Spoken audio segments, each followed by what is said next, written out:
అనేక సంవత్సరాల నుండి భక్తి ప్రేమలతో ఆగకుండా సాగుతూనే ఉంది. దాము అన్నకి ఇద్దరు భార్యలున్న వారి పుత్ర సంతానం కలగలేదు. సాయిబాబా ఆశీర్వచనంతో పుత్రరత్నాలు పొందారు.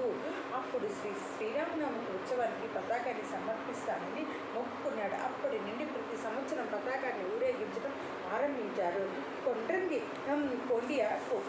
కొండియా ఇంటి వద్ద నుండి పతాక ఊరేగింపుకు సిద్ధమై అక్కడి నుండి వాద్యాల పోగింపులతో పతాకాలు ఊరేగింపుకు తీసుకుని వెళ్ళేవారు. పొడవైన ఆ పతాకాలు మసీదు పైన రెండు వైపులా కట్టేవారు. ప్రతి సంవత్సరం మహోత్సవం సమారంభం జరుగుతుంది. ఇప్పుడు అక్కడికి వచ్చే ఫకీర్లు తృప్తిగా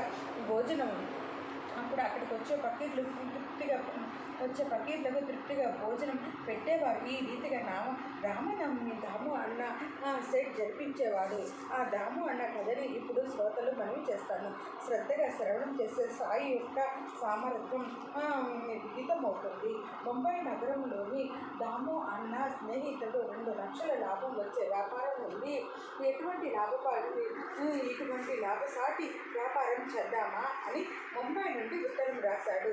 నువ్వు నేను ఇద్దరం భాగస్వాములు చేరి చెరో 1 లక్ష సంపాదించుకుందాం.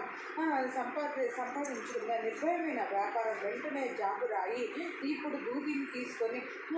దూదిని తీసుకుందాము. దాని ధర వెంటనే పెరిగిపోతుంది. ఇప్పుడు అవకాశం ఉపయోగించుకోకపోతే తర్వాత మనం పశ్చాత్తాప పడాల్సి వస్తుంది. ఈ సమయాన్ని జారవిడుచుకోకు అని అన్న మనసు కలవరపడింది. అతనికి తన స్నేహితుడిపై గట్టి విశ్వాసం. అయినా ఏం నిశ్చయించుకోవాలో తోచలేదు. వ్యాపారం చెయ్యాలా వద్దా, ఏమవుతుందో ఏమో అన్న సంశయంతో అన్నకు చింతపట్టి ఉన్నది. దాము అన్న కూడా గురువు పుత్రుడు. బాబాకు ఉత్తరం రాశాడు. మాకు స్వతహాగా ఆలోచించే బుద్ధి లేదు. మీరే మాకు రక్ష. వ్యాపారం బాగానే ఉంది, చేద్దాము అని అనిపిస్తూ ఉంది. కానీ దానిలో లాభం కలుగుతుందా లేక నష్టమా దయచేసి తెలియచేయండి అని మాధవరావుకు ఉత్తరం రాశాడు. ఆ ఉత్తరాన్ని బాబాకు చదివి వినిపించు అని వారి ఆజ్ఞను తెలియచేయమని. మర్నాడు మధ్యాహ్నం ఆ ఉత్తరం మాధవరావు చేతికి